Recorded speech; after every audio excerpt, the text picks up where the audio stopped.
Oke, salam sehat yang luar biasa. Jumpa lagi dengan saya Wayan Ridwan Deswi. Tentu saya sendiri belajar bagaimana menerapkan 5K. Untuk komunitas kami adalah perkumpulan petani paneli Singaraja Bali. Bagaimana kita ikut serta membantu pemerintah dan kita mulai belajar bagaimana menjadi petani yang berbudidaya. Maka dengan budidaya ini kita tidak hanya menjadi petani biasa. Karena petani biasa itu menanam saja, kita tidak pelajari hulu-hilirnya. Nah, hari ini dengan 5K kita belajar berkomunikasi, belajar membangun komunitas, belajar berkolaborasi, belajar bagaimana membangun komitmen dan juga kualitas. Hari ini saya berkolaborasi dengan Ibu, perkenalkan nama Bu? Ibu Yanu Prayutaan. Nah, Ibu Yanu ini kemarin saya dapat sharing, syukur Tuhan mempertemukan saya dan beliau pun dari apa yang simak saya kemarin bahwa bagaimana beliau akan berbagi atas pengalaman mereka. Beliau sebagai trending selama ini di mana Bu bergeraknya di komoditis. Nah, sekarang kita ajak beliau membantu petani untuk bagaimana memasarkan atau memarketingkan daripada produk-produk buah paneli kita khususnya yang di Bali dan Indonesia pada umumnya. Nah, hari ini kita perkenalkan ada grade paneli super, ada grade A dan juga ada grade B. Nah, tentu juga ada juga yang namanya cutting, namanya grade C para sahabat. Mudah-mudahan dengan kehadiran Ibu dan dengan keikhlasan Ibu kita petani lebih sejahtera dan lebih berdaya. Maka tentu untuk merubah daripada pola pikir kita, mindset kita masyarakat Indonesia, saya khususnya sampaikan kepada petani paneli. Paneli ini adalah harga pertanian termahal di dunia. Maka tentulah untuk bisa kita tidak terulang di masa lalu seperti kita di blacklist untuk ekspor paneli, mulailah kita belajar berkomunitas sehingga kita mampu membuat suatu kualitas produk. Karena kualitas produk akan menjamin daripada harga para sahabat petani dimanapun Anda berada. Jangan kita menjadi petani yang dewe-dewe, individu-individu, maunya kita tanam sendiri, mau jual sendiri, akhirnya kita mati berdiri. Dan kita sangat sedih tinggal di negara agraris karena belum terbangun kolaborasi para sahabat. Di Indonesia ini banyak orang yang sangat luar biasa tapi mungkin belum diketemukan frekuensi yang sama. Seperti Ibu juga kita sebenarnya di Indonesia ini sangat luar biasa kalau mau menempatkan orang pada skillnya. Ada yang ahli di marketing, kita ajak bergabung sebagai ahli marketing. Kalau yang ahli di budidaya, mari kita ajak berbudidaya. Ahli di processing, mari kita ajak kumpul bersama. Sehingga kita di sektor pertanian pun kita akan bisa mendapatkan hasil yang luar biasa. Karena dalam kebersamaanlah kita bisa bersatu untuk maju memperbaiki daripada kualitas mutu hasil pertanian Indonesia. Cukup begitu dulu, simak video saya berikut ini di kebun bersama Ibu dan juga nanti di rumah saya ya Bu ya. Untuk bagaimana kita membangun komunitas yang baik. Nah, nanti ke depan karena Ibu kita sebenarnya kita ada di negara yang agraris dan masyarakatnya agamis, tentu doa adalah hal yang utama. Nah, hari ini saya diketemukan, mungkin saya sebagai orangnya dan kebetulan saya di paneli dan Ibu sebagai nanti pendananya dan juga nanti dihilirisasinya. Karena kalau kita garap hanya kita sendiri, kita pasti mati berdiri. Tapi dengan berbagi tugas ya Bu ya, ada yang di luar, ada yang membantu petani bagaimana cara berbudidaya yang baik, tentulah kita akan menjadi petani yang luar biasa. Cukup begitu dari saya Wayan Deswi, salam sehat, kaya luar biasa. Terima kasih. Para sahabat, mari kita perhatikan ketika kita belajar untuk membuat tanaman paneli yang pola semi modern, tentu kita pakai tajar mati para sahabat. Nah, teman-teman harus perhatikan kalau bisa ada lahan lebih, ini bedengan ini diperluas ya, diperlebar.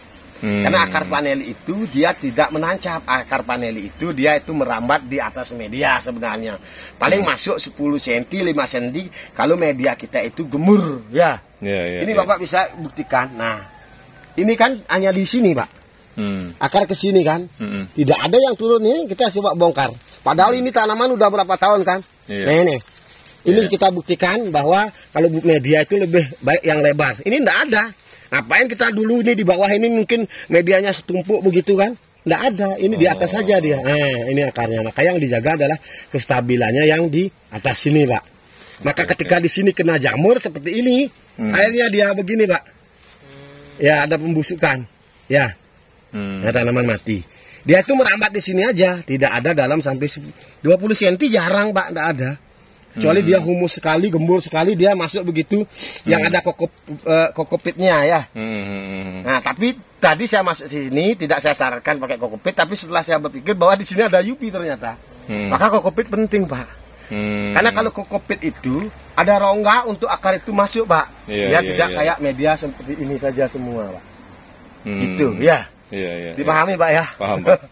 Ini, nah, walaupun segini, Pak, nggak ada, Pak. Akar paneli itu. Nah, paling dia meramatnya ke sini, Pak. Makanya ini dijaga nih. Panjang dia ke sini. Nah. Ya kan? Yang ini yang di sana. Ini. Dia ke samping aja ke sini. Mana kalau akar begitu kenapa tuh, Pak? Ujungnya apa tuh? Nah, itu ujungnya. Yang ini. Bukan satu lagi. Itu yang satu lagi. Yang mana? Iya, itu. Enggak, baru putus. Ini masih bagus ini akarnya. Oh, itu masih bagus. Iya. Gitu. Ya, masih bagus. Oh. Iya. Iya, Pak. Enggak ada, turun ada enggak? Samping kan? Iya. Nah, ini ke sini kan? Nah, ini yang harus kita pelajari bersama. Nah, ngapain media tebal-tebal kalau bisa lebih lebar? Oh, iya. Oke, Pak ya. Kamu taruh gitu dulu saya. Iya. Ini, nanti baru kita sharingnya. Perhadap, salam sehat kaya luar biasa. Hari ini saya ada di Pakuan Bogor. Nah, di sini saya dapatkan beberapa ilmu baru dari sharing santai saya bersama Pak Yuyu dan juga Bapak siapa namanya? Pak Haryanto. Pak Haryanto. Nah, tentu saya di sini bisa berbagi kepada teman-teman petani yang membuat tanaman paneli dengan pola greenhouse yang pakai plastik UV. Harus diperhatikan para sahabat, itu penyiramannya harus kontinu, tidak seperti kita di alam para sahabat. Ketika penyiramannya itu tidak kontinu, maka tidak tertutup media kita akan kekeringan. Sehingga tanaman kita pun akan menjadi kering para sahabat.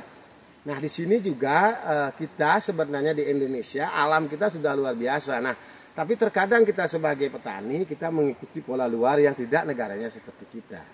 Nah, di sini saya dapat banyak inspirasi bahwa ketika teman-teman melakukan tanaman paneli yang ada plastik UV di atasnya, mulai kita perhatikan dari mana tingkat kelembabannya. Walaupun kita misalnya di Bogor ini adalah kota hujan, itu misalnya sejuk sekali di sini, tapi tetap di bawah UV itu tidak tersentuh seperti air hujan. Nah, di sini ada satu tanaman yang tersentuh air hujan karena di atasnya ini bocor. Ini yang masih bertahan para sahabat.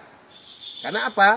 Pas di musim kemarau atau dibuat tanaman stressing di dalam greenhouse ini tanaman ini kena air hujan para sahabat.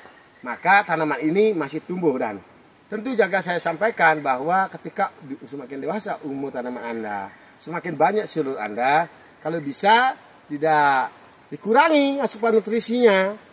Dan jangan buat dengan alasan stressing biar mau berbunga, tanaman ini dikurangi penyiramannya, apalagi di bawah yang UV seperti ini, bukan malah berbunga tanaman kita, tapi tanaman kita mati. Di sini saya sangat sedih, karena ini tanaman banyak sekali sebenarnya. Kalau dari tata penataannya, jarak tanam sangat luar biasa ideal, tempatnya juga luar biasa.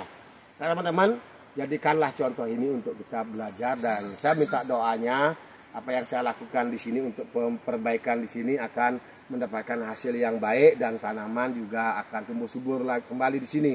Karena kalau secara nyata saya tidak jumpai tanaman di sini kena fusarium, melainkan karena kesalahan perlakuan kita tidak melakukan yang mesti kita lakukan. Tapi bukan salah, mohon maaf para sahabat.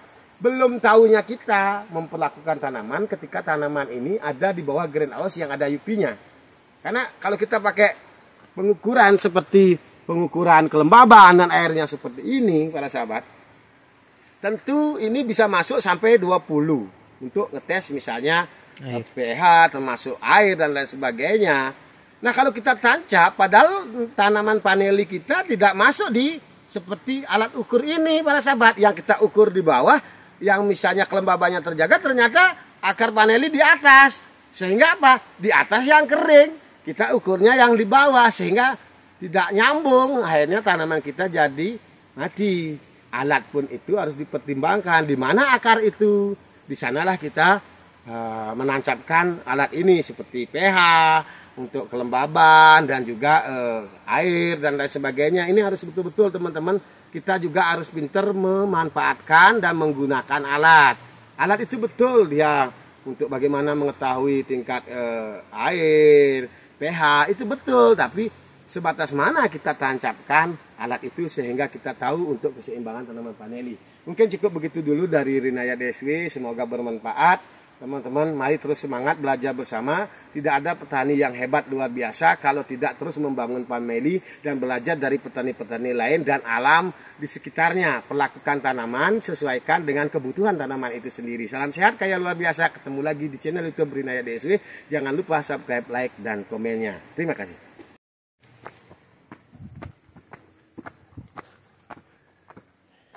Nih teman-teman, greenhouse-nya mantap luar biasa. Kita bawa bibit dari Pane, dari Bali, guys. Ini lagi, guys.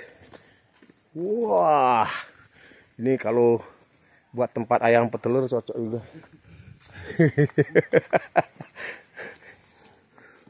Ini usia 5 tahun.